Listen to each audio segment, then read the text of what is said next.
এটা BA six semester history SSC 4 এর সাজেশনটা নিয়ে চলে এলাম তোমাদের কাজে। তোমরা ভিডিওটা ভালো করে শোনো এবং এই প্রত্যেকটি প্রশ্নগুলো অবশ্যই ভালো করে খাতায় লিখে নেবে। তো চলো ভিডিওটা শুরু করা যাক। তো আমার প্রিয় বর্ধমান বিশ্ববিদ্যালয়ের বন্ধুরা, আশা করি তোমরা সবাই ভালো আছো এবং সুস্থ আছো। তো তোমাদেরকে সেমিস্টার সাজেশন 2.0 চ্যানেলে তোমাদেরকে স্বাগত জানাই। তো তোমরা অনেক দিন থেকে কমেন্টে তোমাদের এসএসসি 4 ইতিহাসের সাজেশনটা চাইছিলে।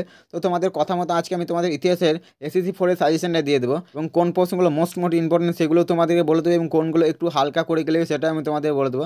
কাজে তোমরা ভিডিওটা প্রথম থেকে শেষ অবধি ভালো করে শোনো, তাহলে তোমরা বুঝতে পারবে যে তোমাদের কোন প্রশ্নগুলো প্রথমে করে যেতে হবে, অর্থাৎ কোনগুলো মোস্ট ইম্পর্টেন্ট এবং কোনগুলো একটু হালকা দেখে গেলেই হবে। তো তোমরা সেগুলো আমি বলে দেবো। তো তোমরা অবশ্যই ভিডিওটা ভালো করে শোনো।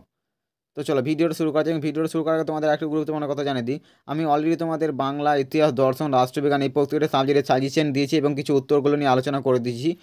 তোমরা চাইলে অবশ্যই আমার প্লে লিস্টে অর্থাৎ চ্যানেল প্লে লিস্টে গিয়ে তোমরা অবশ্যই চেক করে নিতে পারো এবং ভিডিওটা শেষে আমি দিয়ে দেবো, তোমরা অবশ্যই দেখে নিতে পারো। এবং এর পরবর্তী ভিডিওতে তোমার যদি এই সাবজেক্টের উত্তরগুলো প্রয়োজন হয়, অর্থাৎ তোমাদের এসএসসি 4 ইতিহাসের বড় প্রশ্নের উত্তরগুলো প্রয়োজন হয়, তো আমাকে অবশ্যই কমেন্টে জানাতে পারো। এবং খুব শীঘ্রই তোমাদেরকে যে শর্ট কোশ্চেন করতে হয় এসএসসি 4 ইতিহাসের, সেই শর্ট কোশ্চেনের সাজেশনটা তোমরা খুব শীঘ্রই পেয়ে যাবে। এবং তোমাদের যদি বড় প্রশ্নের উত্তরগুলো প্রয়োজন হয়, তো আমাকে অবশ্যই কমেন্টে জানাতে পারো। আমি অবশ্যই তোমাদের বড় প্রশ্নের উত্তরগুলো দিয়ে দেবো, অর্থাৎ 5 এবং 10 নম্বরের উত্তরগুলোই দিয়ে দেবো। তো তোমরা অবশ্যই আমাকে কমেন্টে জানাতে পারো। তো চলো ভিডিওটা শুরু করা যাক। তো দেখে নাও।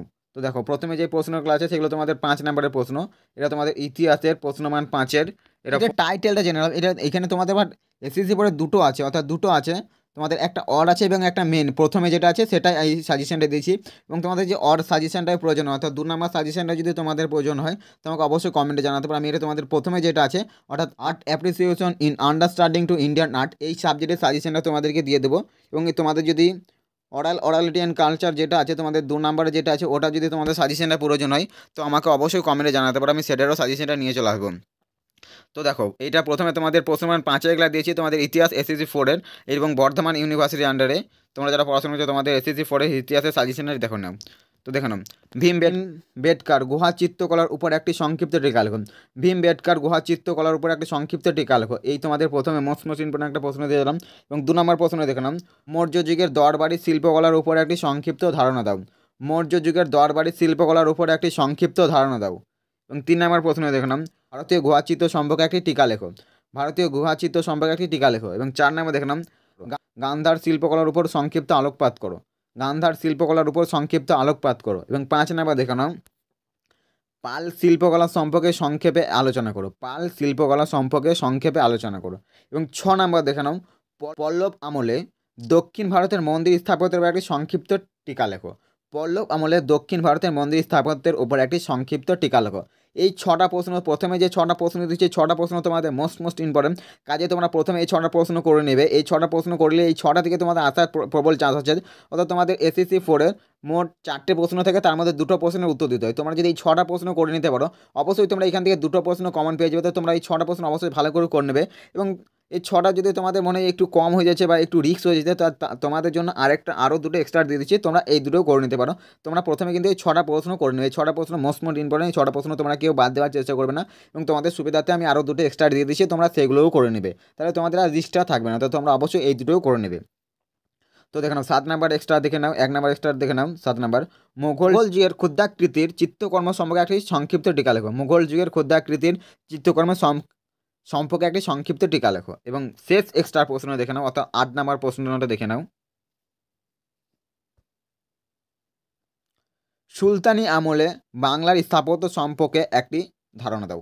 সুলতানি আমলে বাংলার স্থাপত্য সম্পর্কে একটি ধারণা দাও। এগুলো তোমাদের 5 নম্বরে দিয়েছে ঠিকই, কিন্তু এগুলো তোমাদের আবার 10 নম্বরেই চলে আসতে পারে। কাজেই তোমরা প্রশ্নের উত্তরগুলো এমনভাবে তৈরি করবে যাতে তোমাদের 5-এও দেয় এবং 5-এ দিলে হয়ে যাবে এবং 10-এ দিলেই হয়ে যাবে। তো আমার প্রশ্নের উত্তরগুলো ওরকমভাবেই তৈরি করা আছে যে তোমাদের 5-এ দেখ বা 10-এ দেখ, তোমরা ওই প্রশ্নের উত্তর দেখে দিয়ে তোমাদের হয়ে যাবে। তো কাজেই তোমরা যদি উত্তরগুলো প্রয়োজন হয় অবশ্যই কমেন্টে জানাতে পারো। তো চলো এবারে দেখে নেওয়া যাক তোমাদের 10 নম্বরের মোস্ট ইম্পর্টেন্ট কোন প্রশ্নগুলো এবং কোনগুলো এক্সট্রা আছে। তো চলো দেখে নাও এবং কটা এক্সট্রা দিয়েছি তো দেখে নাও। তো দেখে নাও, তো 10 নম্বরে প্রথমে যে প্রশ্নটা আছে মোস্ট ইম্পর্টেন্ট দেখে নাও।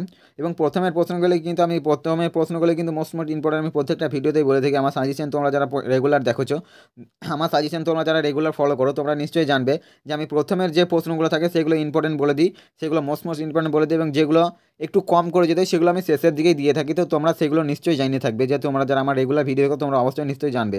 তো দেখে নাও 1 নম্বর প্রশ্ন দেখলাম, বিজয়নগর সাম্রাজ্যের স্থাপত্য সম্পর্কে একটি সংক্ষিপ্ত নিবন্ধ লেখো।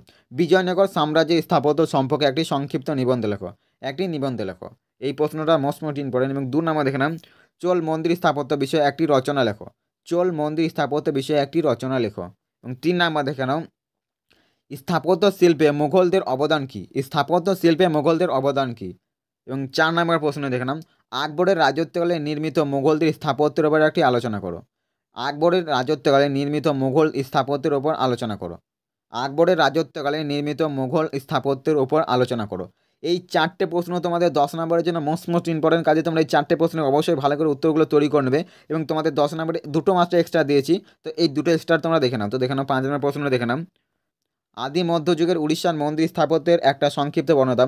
আদি মধ্যযুগের উড়িষ্যার মন্দির স্থাপত্যের একটা সংক্ষিপ্ত বর্ণনা। এবং শেষ প্রশ্ন দেখালাম, ভারতীয় ইতিহাসের শতব স্থাপত্যের বিকাশ সংক্ষেপে আলোচনা করো।